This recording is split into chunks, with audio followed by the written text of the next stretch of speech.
Awak ada buat live baru ni, ada orang share tak? Buat apa sir? Buat live? Buat live ada? Ada orang share lah. Ikut tak? Ada je. Berapa kali dah?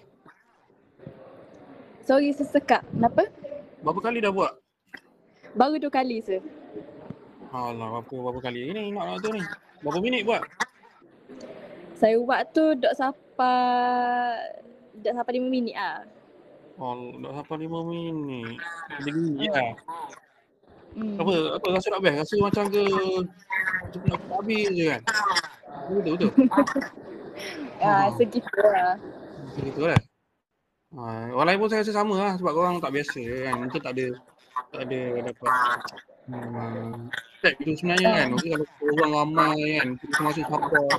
Boleh je kalau korang nak buat sesi ni kan. Seorang tolong live, lepas tu orang lain tolong standby. Lepas tu masuk ramai-ramai kan. Lepas tu korang buat macam heboh-heboh gila kan.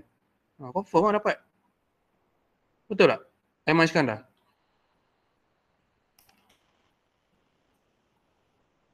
Yes sir.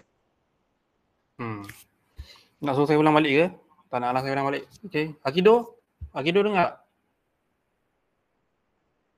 Okay, kita terpaksa end dalam 1 minit. Okay, benda ni saya rasa saya dah cuba untuk menjawab persoalan korang. Okay, berkaitan dengan apa yang ada sebelum ni.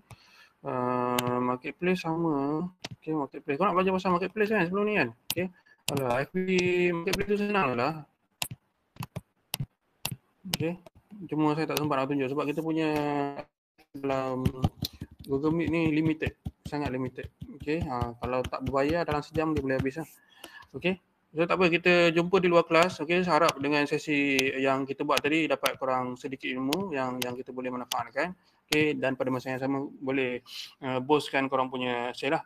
Okay, so itu saja. Sekian. Assalamualaikum warahmatullahi wabarakatuh. Okay, kita dah tak cukup masa. Okay, sebab dia akan terus live. Okay, dan dia ada indikator macam gitu kan. Okay, Assalamualaikum.